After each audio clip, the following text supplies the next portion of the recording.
Hey guys, Raymond here from the Beginner Photography Podcast. Today we're going from begging clients for money to fully booked in just 2 years. So let's get into it.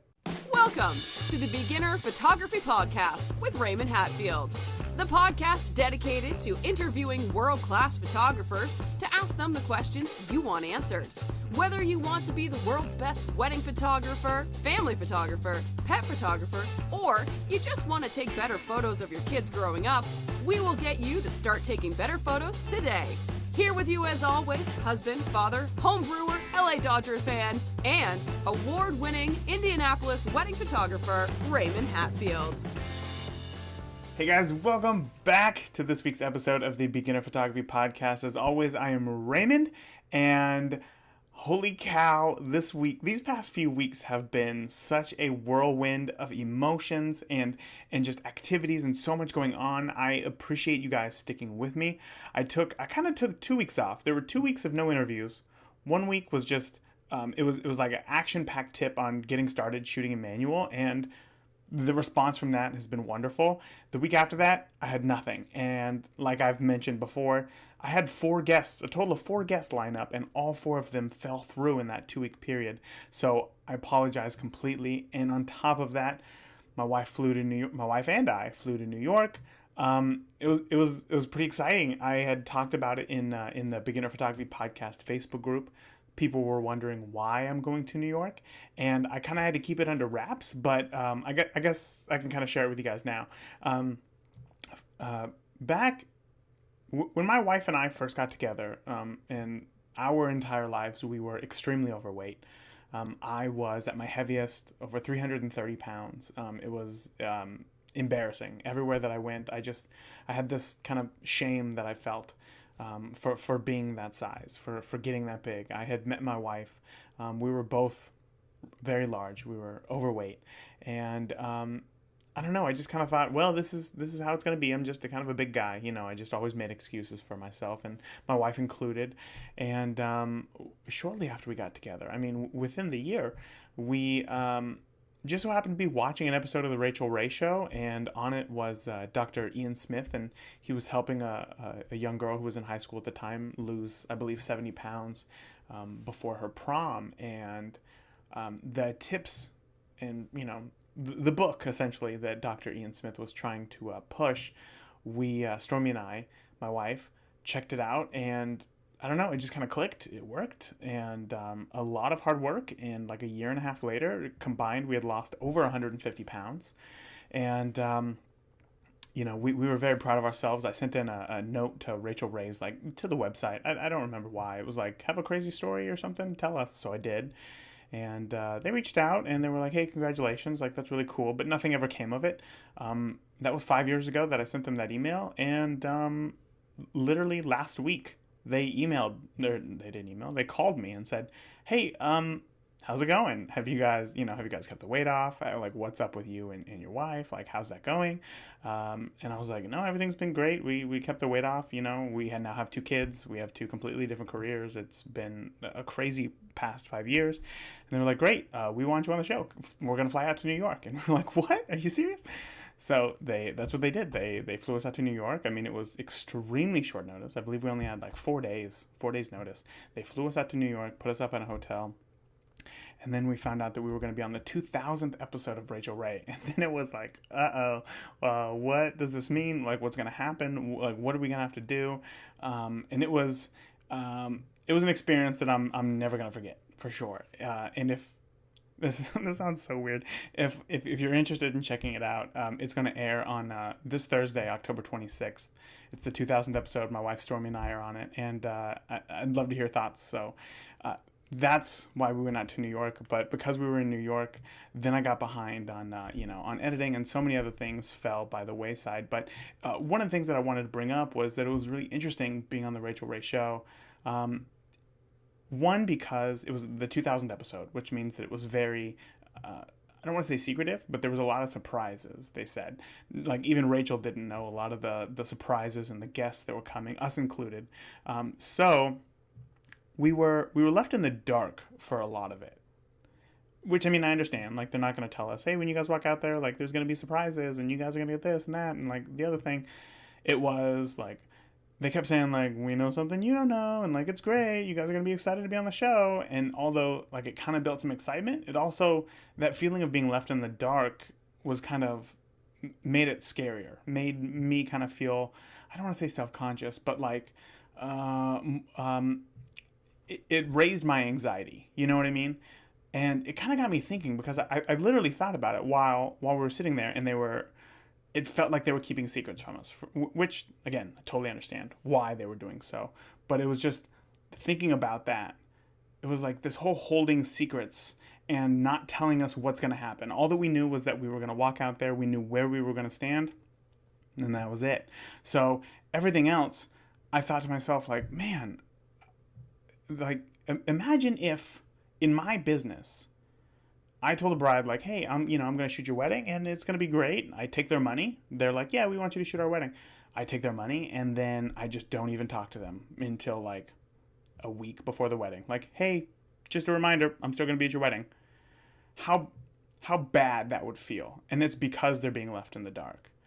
It's because people like to feel like they're, not that they're the center of attention, but that they're being paid attention to. And especially when it comes to a service-based business like photography, they want to feel like they know exactly what to expect. And they want to know that, because it makes you look like you're in charge. And people feel much more comfortable when somebody else is in charge, and they're going to take over and make sure that you don't do anything dumb or look stupid or anything like that. And I thought that was a really valuable lesson, that even though it seems obvious, to be in the situation of not knowing what's happening next and not getting those answers. And sometimes like I was like scared to ask the questions. So obviously, we were excited about it. We were in New York. People were asking us, our friends were asking us why we were in New York. We wanted to say, like, are we allowed to, post on Facebook why we're in New York? But it's like questions like that may seem kind of dumb, because they made us sign like a non-disclosure saying that we're not going to tell anybody what happens on the show until it airs. So it was like, it was just the whole being left in the dark that wasn't very comfortable. And I think that all of that, is going to make me take a second look at my business and the way that I'm communicating with my clients. And I also think that it ties really good into today's episode with a photographer who has honestly had explosive growth in the past 2 years. It's truly been amazing just to hear her story and how she got to where she is so quick, when there's so many people who are struggling and they tell me their struggles. And the guest today says, like, I know that these are struggles, and here's how you just get over them. Like, here's how you take care of it. So I really think that you guys are going to get a ton of value out of this episode. I know that I did personally. I did. So I'm not going to hold you guys up any longer. It was, I just wanted to check in with you guys, let you know how my past few weeks have been going, and I'm going to get this over as quick as possible so that I can get back to editing. I have a lot of weddings to edit. So all right, guys, we'll just go ahead and get into this episode with today's guest, Brooke Mendenhall. Today's guest reached out to me to share some recent success that she had. She's a photographer who's only been in business for less than 2 years, and went from begging her clients for pennies to now charging what she's worth and keeping busy. Today, I'm talking to Brooke Mendenhall. Brooke, welcome. Thank you for coming on the podcast.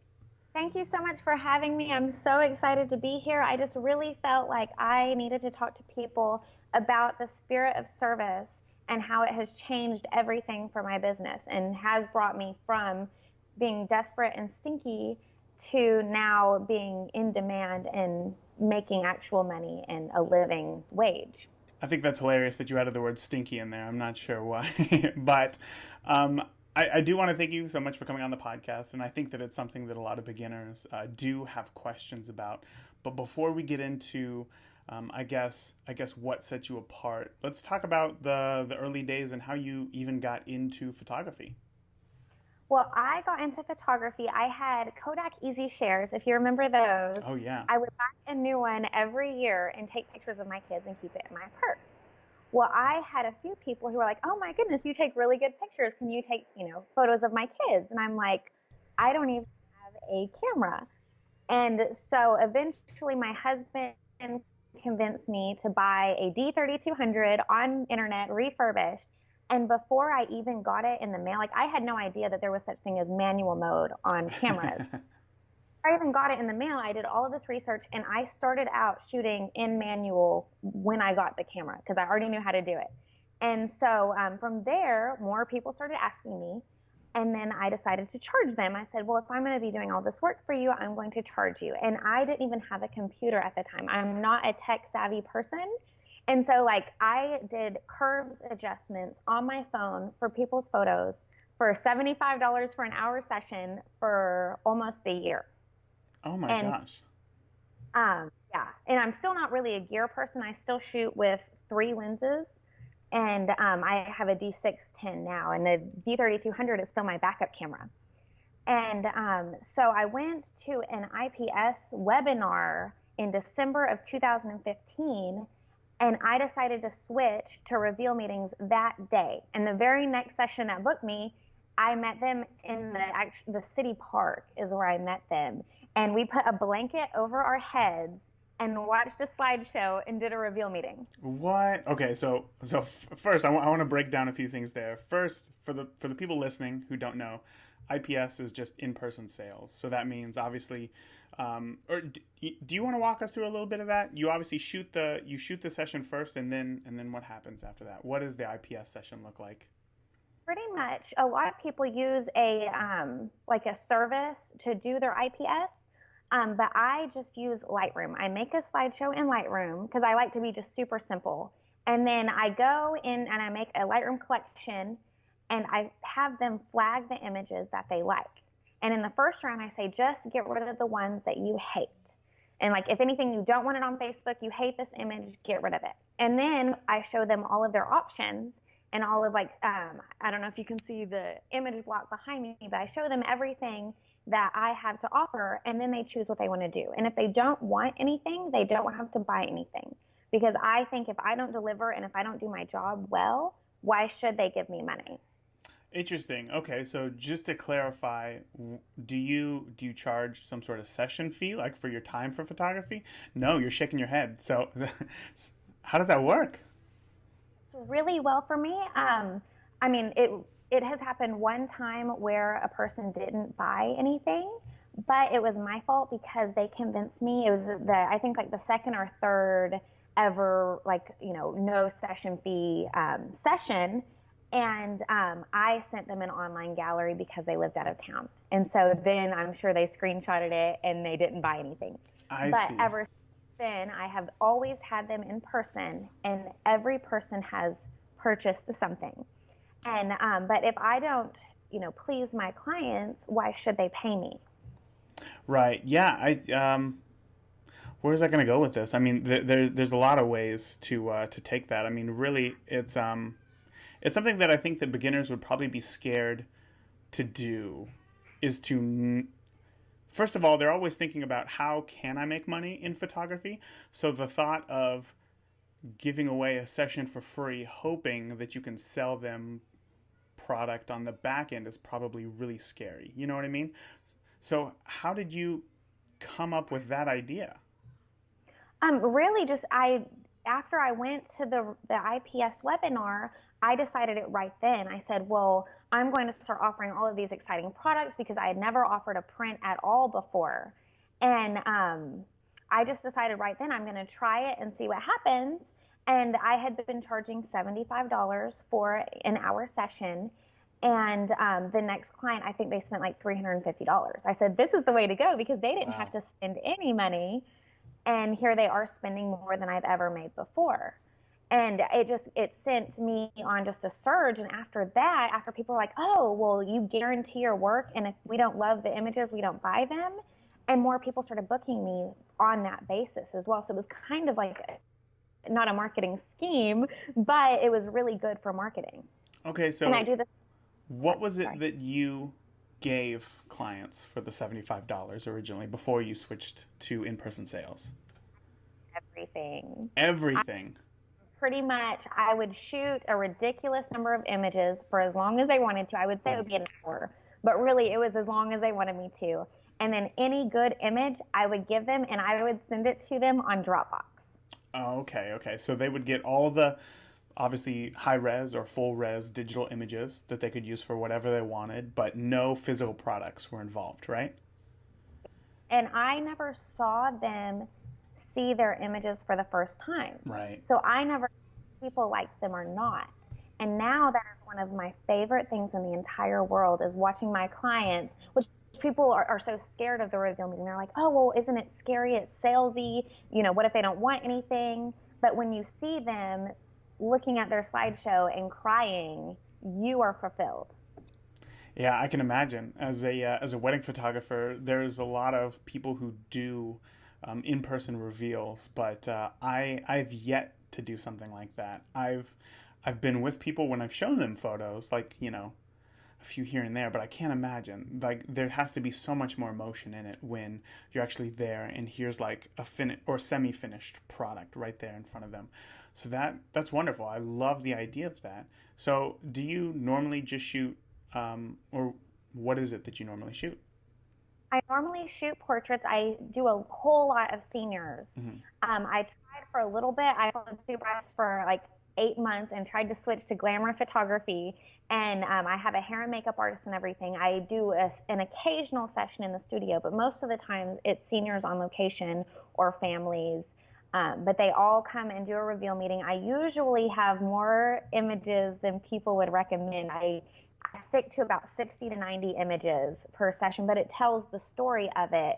And like if we're having a water balloon fight or something, you get to see the progression of a balloon hitting somebody. Of course. And so I kind of like to tell the story that way. And it's not a lot of like editing, it's more of a color correction and move on. So it doesn't take a whole lot of extra time to put in those images that tell the story. Right. So obviously, like you said in the beginning, you were editing all your photos on your phone or your tablet, and now you've upgraded to a full-fledged computer, and now you're editing within Lightroom. Is that right? Yes, I edit in Lightroom and in Photoshop. I bought a computer right when I decided to switch to in-person sales so that I could take it with me. And until this April, I met at Dairy Queen, McDonald's, Starbucks, the park, anywhere you could imagine. And so I think that not having a studio space is no excuse because you can just bring it with you, even on a tablet or whatever. Just bring it with you or print out some 5x7s, whatever you can do, have a printed reveal. But just do it. I think it will make your life a lot more fulfilled if you did. Like, I think you should try one. Well, I think I might. I might have to do it for like an engagement session or something. I really like that idea. So I'm going to ask a few more questions about that. I know that most of the listeners, their biggest complaint is basically, or their concern rather, you kind of just tackled it. You said that you met at Dairy Queen, you met at McDonald's, you met at the park, wherever you needed to meet to do these in-person sales sessions. Can you walk me through how that goes? You said that you put a blanket over everybody at the park once. Is that traditional? We couldn't see the screen. We put a blanket over our head so that they could actually see the screen to pick what they wanted. And so I recommend the park in the middle of the day when it's sunny. Starbucks is a really good place to meet. But there's no excuse not to do it. It takes an extra hour of your time, and you're serving your clients so much better. And like my sessions, I don't really believe in limits. Most of my sessions are from the time I get there until, we're done, as many outfit changes. I don't put limits. They can bring their dogs. We can do whatever they want to. And so I think if you're limiting people, you're limiting yourself, and not giving them this extra hour of your time is, I think, not serving them. So do you think, for me, it wouldn't be. Of course. Do you think that is, how am I trying to say this? Do you think that in-person sales is the reason why you've made such explosive growth over the past 2 years, or is there something else going on behind the scenes? I really believe that it's the reveal meeting. It's the giving that extra time to people. I'm also a better photographer now. I'm also better in Lightroom and Photoshop. I kind of have my workflow down, but really the giving is what the clients love. And I'm better at marketing now as well. I have my magazine right here. A magazine, I think, is the best marketing piece you could ever do. And this took me 3 weeks to make in Photoshop by myself. And then at first I had them on PDFs on my website. But I think that will also set you apart, is looking professional to people, having your brand, and having an amazing marketing piece. Right. Yeah, of course. I totally agree, especially because for somebody like you, where like you're really trying to push the power of prints and how they feel in your hands, I think giving a potential client something to hold on to just so that they can look at and get an idea of that feel, of how they're going to feel when they see their images, I think that that is a really good idea. So, can you walk us through maybe the differences in? I kind of want to find what you're doing different now as opposed to what you were doing back when you were essentially like begging people to book you for a session, which so many listeners right now I'm sure can sympathize with. They're there right now. So can you walk me through what are the differences when somebody would have first found you, say 2 years ago, as opposed to now? How does the whole client experience and process work? Well, for one thing, I say the same thing to every person now instead of, oh, I don't know. What do you want to do? I say, this is how it's done. I seem like a professional. I actually, you know how a lot of people have email templates and such? I got tired of typing on my phone, like pressing the middle button 100 times to type them a message.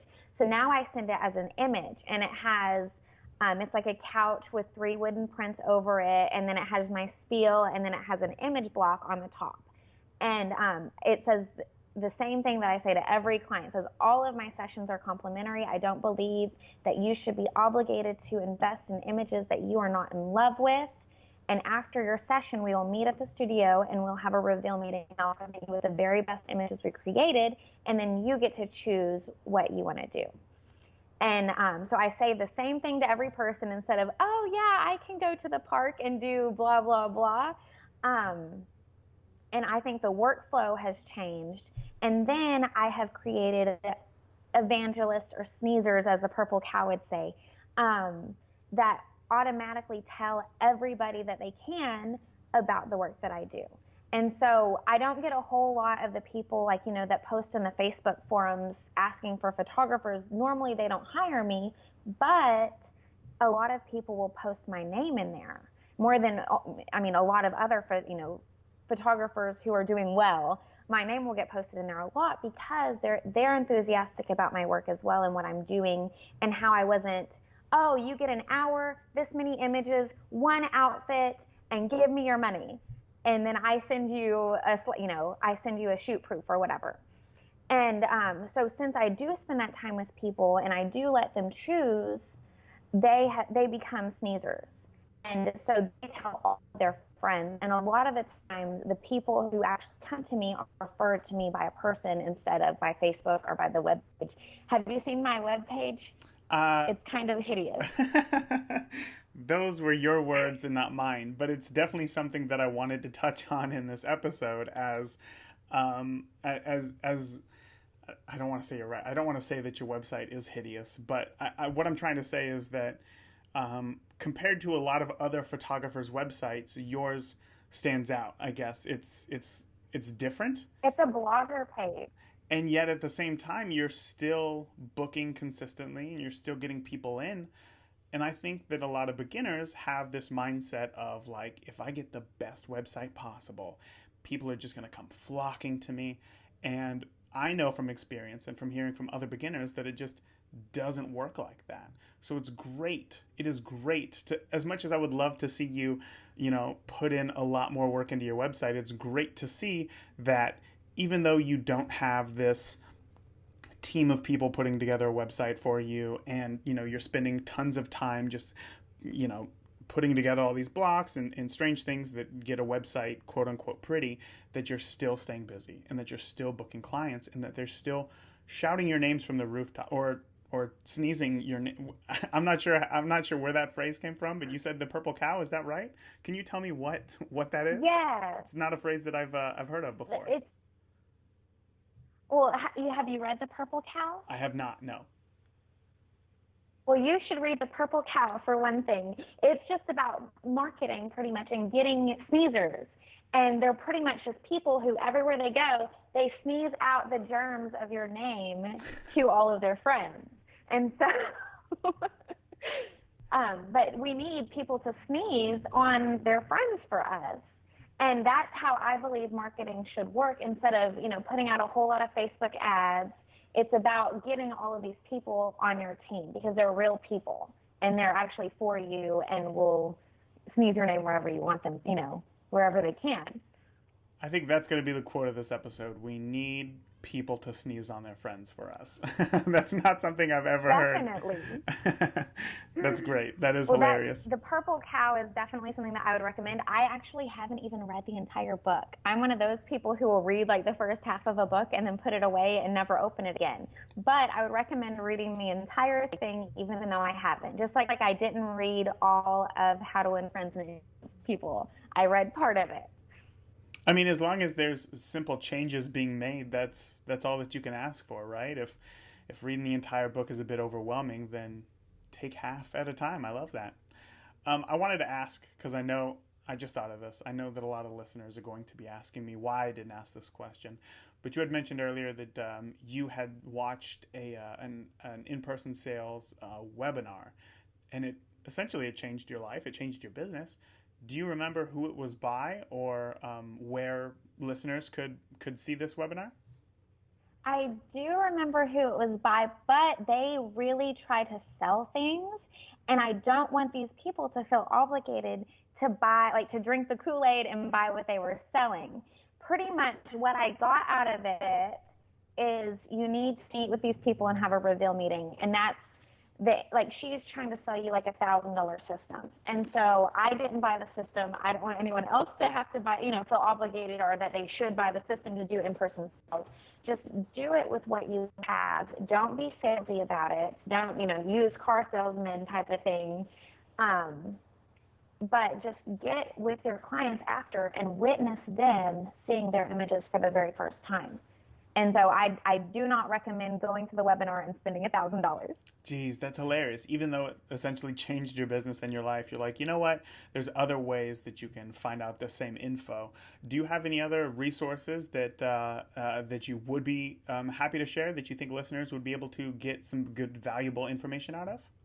I do. I actually listen to podcasts almost 24/7. I even go to sleep listening to The Sprouting Photographer and your podcast. And so I definitely recommend Brian Capriti, Rob Knoll. I've listened to every single episode at least twice. And I know that sounds weird, but they have over 300 episodes. And I go to sleep listening to them. I listen to them in the car. Any time that you're not doing something, you should be listening to other photographers and other business people. I love that. Yeah, I think just being, especially like you said that you came from a very small town, which is why it's even more impressive that your growth has been so explosive, I guess, for lack of a better word. But I think that when you're from small towns and you don't have the community of other photographers that you might be able to have meeting face to face in larger places, or maybe if you're just an introvert, and you don't like to get out and go to these meetings, just being able to listen and being able to still be in the photography mode or the business mode is really important. And I think that's why I really got into podcasts, is like you, I love listening to other people's opinions. I love listening to their points of view and then deciding what would be best for me, which is exactly what I'm trying to do with this podcast. You know what I mean? So it's I think that's a great tip. One thing that I wanted to ask is that when I was looking on your website, it says that now this is talking to clients, obviously, it says that if a client purchases a print of a certain images, then they can get the photo in a web-sized version of the photo so that they can post online. I think a lot of beginners might worry that would really turn people off, that they wouldn't be able to have the full res images. So just to be clear, you don't give the digital images for a session unless they purchase the photos, is that correct? Or the prints, rather? Any image that they print, they get the web size file, but after they invest in a printed collection or even a printed product of some sort, then they can also purchase the full size digital files. So that's like an upcharge. They get the web size version automatically when they buy a print, and then if they want the full res image, then they have to pay extra for that, correct? Yes, because after that, I cannot make any more money off of that Yeah, of course, of course. Have you ever had a client be upset about that, or have any reservations against not doing that, or have they ever questioned you about why you do that? I've had some people who just want digital files. They didn't book their session because of that reason, but I have to let them go because they were not interested in what I had to offer. They didn't value print. And so potentially, most likely, they were not my client. I have had clients, I mean, most people don't even think about the digital files Right. afterwards. They say, oh, I have them on Facebook. I just wanted to share them with everybody online. And that's fine to have the watermarked file. And then I do have other people that say, oh, well, I make tons and tons and tons of prints. And so they'll go ahead and buy the digital file with that. And the more people purchase, the more I give to them. And so, like, let's say they bought a package and then they bought a few digital files, most likely I'll throw in the rest for free. Oh, okay, I And so gotcha. I give away a lot of free things when people make purchases. And that's just part of my business plan too. Sure, but you're just making sure that everybody knows before their session that they're not going to get the digital files unless they purchase the print. Is that right? Yes. Gotcha. Okay. Well, that makes sense. I mean, then at that point, it's not a surprise. It's not scary. It doesn't feel like you're trying to, pull the rug out from under them or anything. I think that obviously works. You're proof that works, and I love to see that. I love that. Well, Um, oh, sorry. no, go on, go on. I'd love to hear what else you were going to say. A lot of people, photographers, they think that people will value the digital files. Mhm. Oh, well, if I'm giving them the digital files, I'm serving them, I'm giving them everything. But really, you're giving them something to lose. My wedding was shot on film in 2005. And I went to Walmart and got a CD, and guess what happened? You lost All the of my CD. pictures are gone. Oh no. So I have one picture of my wedding that I downloaded off of MySpace. And I tell people that too. I said that picture can never be printed because MySpace allowed you to, upload a megabyte or something in the beginning. So I said, my wedding is pretty much lost and it was shot on film. And so I said, if I'm giving you just the digital files, I'm not serving you because you might not have that in 10 years. Right. And so if I give you the print, you will have it for forever unless you leave it in the sun. So, yeah, that's a very good point. So, as a photographer, what do you do to protect your photos? I'm not the best because I'm not a gear person. I'm not a tech person. I'm just now starting. I have everything on external hard drives, and I have at least a few from every session printed in my studio. I print them for myself.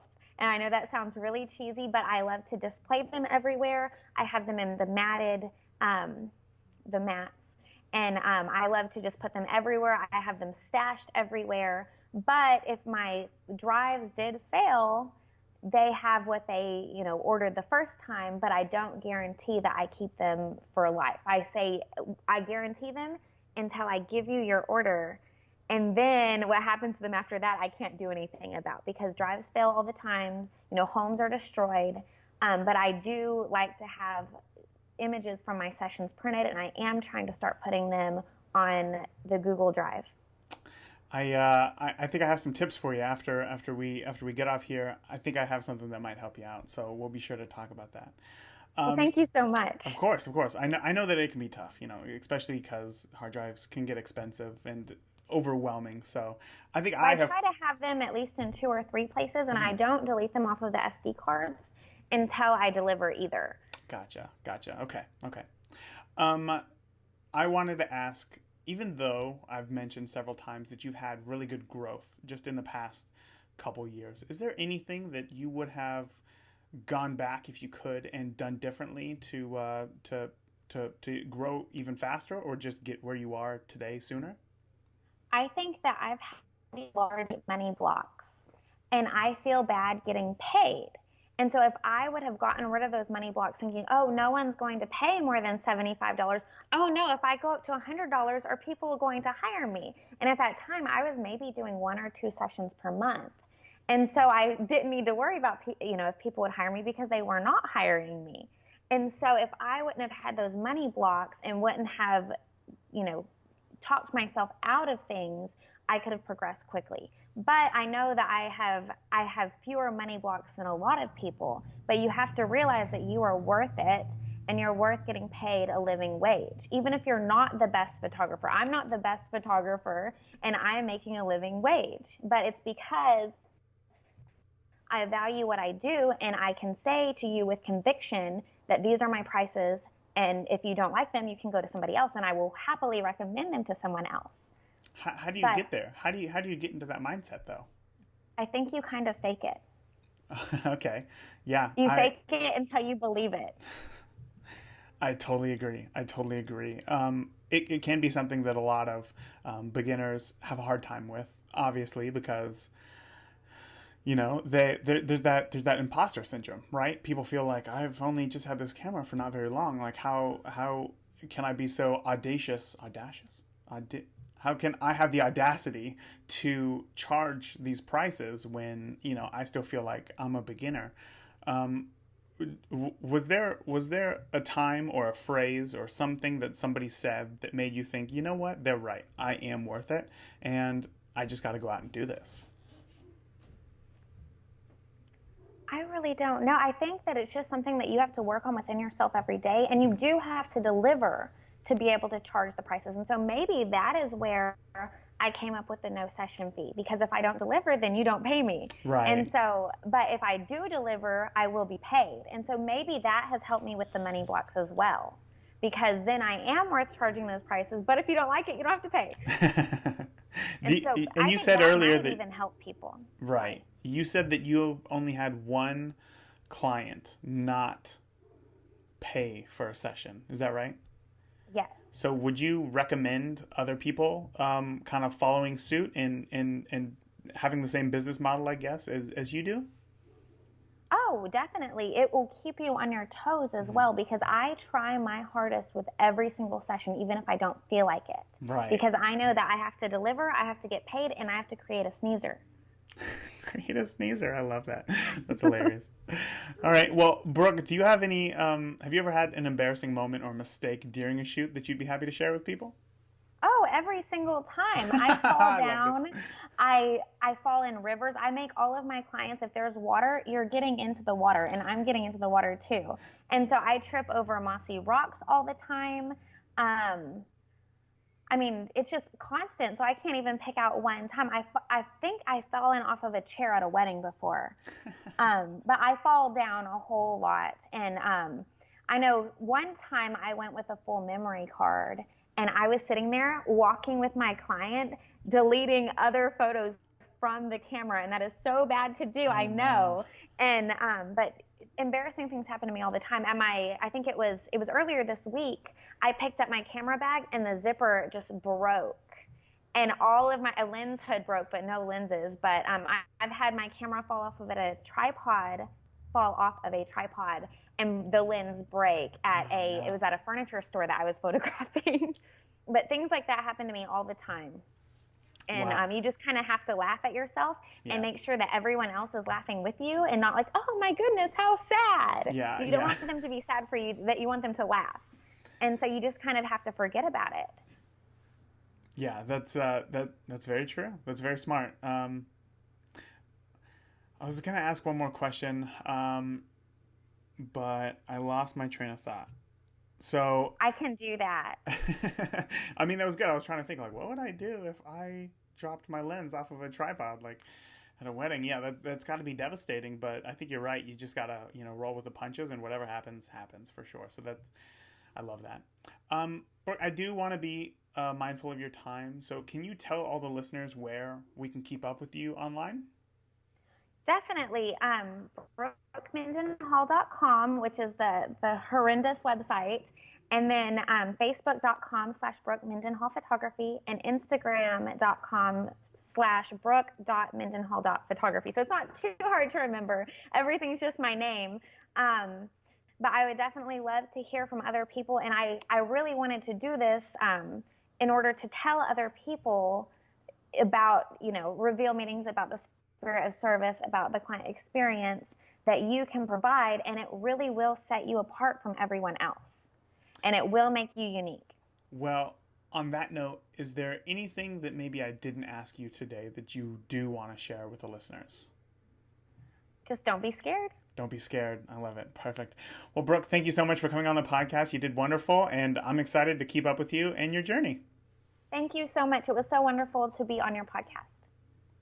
What did I tell you? I told you exactly what was going to happen. I told you that you were going to get value out of this podcast, and you did. I hope that you did. And if you didn't, well, then you just weren't paying attention. Or maybe you're, I've been in, I was going to say maybe you've been doing it for a few years, but I've been doing it for a few years. And even in this episode, I still got ideas. In fact, I've been looking on eBay for an iPad all day, for a new iPad. All day, because I really like the idea of having a reveal. One of my biggest concerns is, oh, well, this place isn't fancy enough to do reveals. I'm not going to do it in my home with my kids in a dirty house. But she's like, no, I've literally been to McDonald's and did a reveal for these people. And that's really interesting. Even though photography is a service and people want really good service, don't let it stop you. You know what I mean? Maybe you don't want to go to McDonald's to have a reveal, and that's fine. Pick somewhere else. Obviously, she's done them at Starbucks as well. You can do it at Starbucks. Maybe, you can go really high end with this without ever having to go within your home. Just do it at a coffee shop. Do it somewhere nice. She's done it in parks. Brooke has done it in parks. That's crazy. And it works for her. So nothing, there's no excuse why it should be stopping you. So don't let it stop you. I'm not going to let it stop me. Like I said, I've been looking for an iPad all day, so I'm going to be checking that out. I might do something with that. I really like the idea, but that's it for today's episode. If you guys have any more questions for Brooke, she will be in the Beginner Photography Podcast Facebook group, which you can join officially by just searching Facebook for Beginner Photography Podcast group, I suppose, and you'll be able to find it.